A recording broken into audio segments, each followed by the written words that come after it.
L'histoire, en fait, c'est très simple. Ça se passe en Irak, à Samarra, et on suit l'épopée de quelques jeunes soldats américains qui tiennent un checkpoint, donc ces endroits de passage où on contrôle tout ce qui passe, les voitures, les piétons, tout le monde.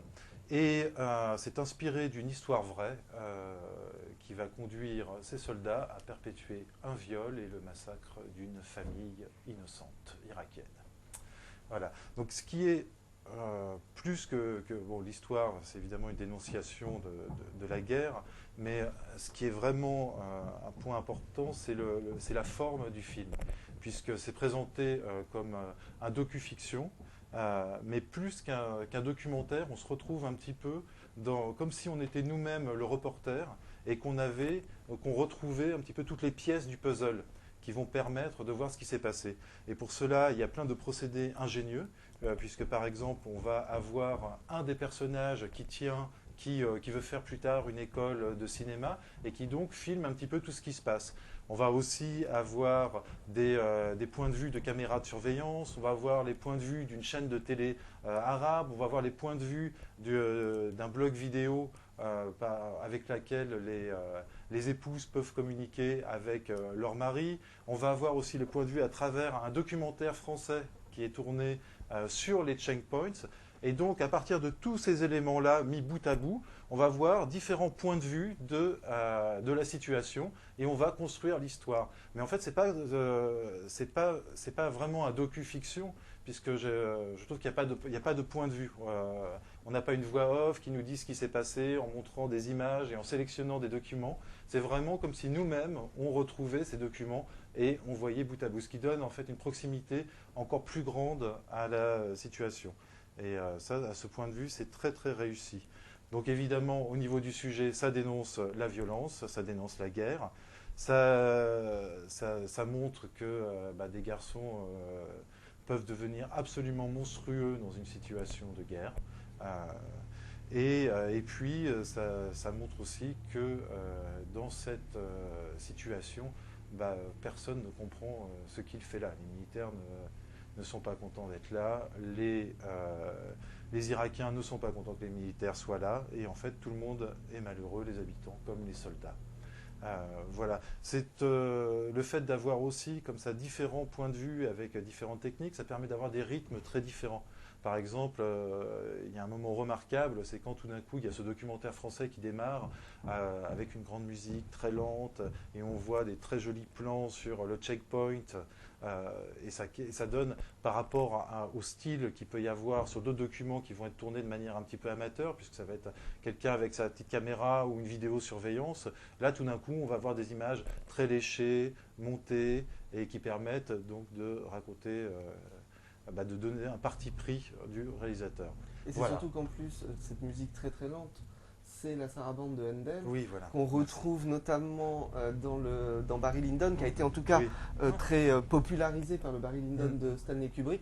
Et donc c'est un clin d'œil. Et c'est vrai qu'en plus, les images qui sont montrées à ce moment-là sont très des images de couleur chaude, Oui. très dans les tons comme ça, un peu orangés, et qu'on retrouve aussi dans le Barry Lyndon. Donc c'est vraiment un rappel.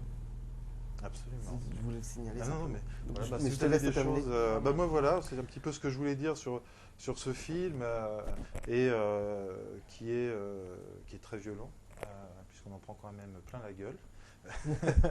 et je trouve que ça donne vraiment un bon point de vue de ce qui peut se passer là-bas.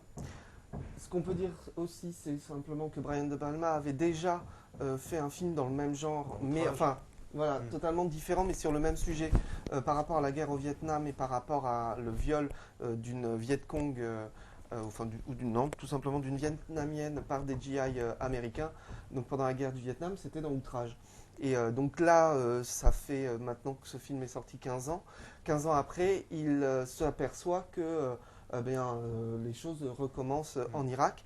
Et il raconte dans le dossier de presse que comment il a eu l'idée de ce film-là, c'est tout simplement en lisant ce fait divers dans un journal, il est allé sur Internet et il a trouvé toutes sortes de documents, et donc notamment, et c'est pour ça que le film est fait de cette façon. Oui. C'est-à-dire qu'il y a des flash infos, effectivement, comme tu l'as dit, il y a des reportages, il y a des vidéos qu'on peut trouver sur les serveurs de partage de vidéos. Il s'est inspiré Et notamment, de ses propres recherches. voilà, en fait. et il a reconstruit certaines vidéos, même devenues très célèbres, entre guillemets, c'est-à-dire notamment la décapitation d'un GI américain, qui a été totalement refaite pour le film.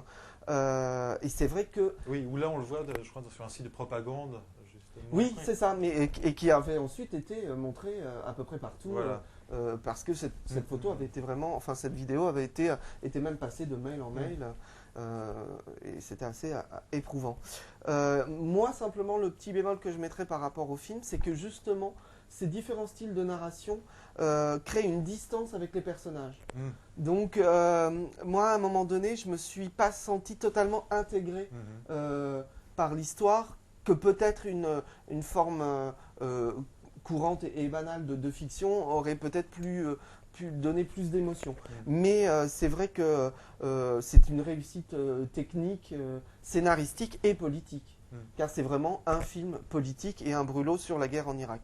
Et c'est un film vraiment fort qui dénonce cette guerre notamment, qui dénonce toutes les guerres, mais cette guerre principalement. Je suis pas du tout d'accord. Je trouve que justement, il n'y a pas du tout. On est totalement pris par l'histoire et on est totalement envahi. L'histoire nous prend et on vit cette histoire comme les GI, comme les personnes. Il n'y a justement pas de distance. C'est ça qui est génial dans ce film, c'est que on prend les images en pleine gueule sans aucune distance avec. On n'a pas de recul par rapport à d'autres films qu'on a vus. On n'a pas de recul, mais on a de la distance. Non, je suis pas d'accord. Par rapport aux autres films qu'on a vus sur l'Irak dernièrement, que ce soit Lion Agneau ou que ce soit dans la Vallée des Larmes, il y a un certain recul. Déjà dans la Vallée des Larmes, il y avait un peu moins de recul parce qu'il y avait ces images par téléphone portable. Et là, justement, tel que c'est filmé, on vit la vie de ces GI, on est totalement embarqué avec eux et on se prend toutes ces images en pleine gueule. Il y a une violence. On voit pas forcément, notamment le viol, etc. C'est un peu caché, mais on se prend une violence à la fois verbale, à la fois vis-à-vis des Irakiens ou qui sont traités comme des chiens par les Américains. Et ce que je tenais à dire aussi, c'est que c'est un grand Brian De Palma. Il y avait très très longtemps qu'on attendait le retour du réalisateur de Scarface et des Incorrigibles. Incorruptibles, pardon. J'avais bien que la ferais celle-là. Parce que jusqu'à présent, ils avaient quand même servi des trucs pas terribles, comme Le Dahlia Noir qui était assez fouillis et raté, et Femme Fatale, Mission Thomas qui n'étaient vraiment pas des réussites. Et là, enfin, c'est un vrai film magistral, c'est un vrai brûlot contre la guerre. Et c'est vraiment un très très grand film. Courez-y, allez-y. Tout en sachant que vous verrez des images choquantes et que c'est très violent. Super violent. Et jusqu'à la fin, il faut rester jusqu'à la fin, mais c'est très violent. Les images, on nous montre la guerre telle qu'elle est. On nous montre les victimes innocentes qui sont victimes de cette guerre et qui n'y sont pour rien. Et qui sont...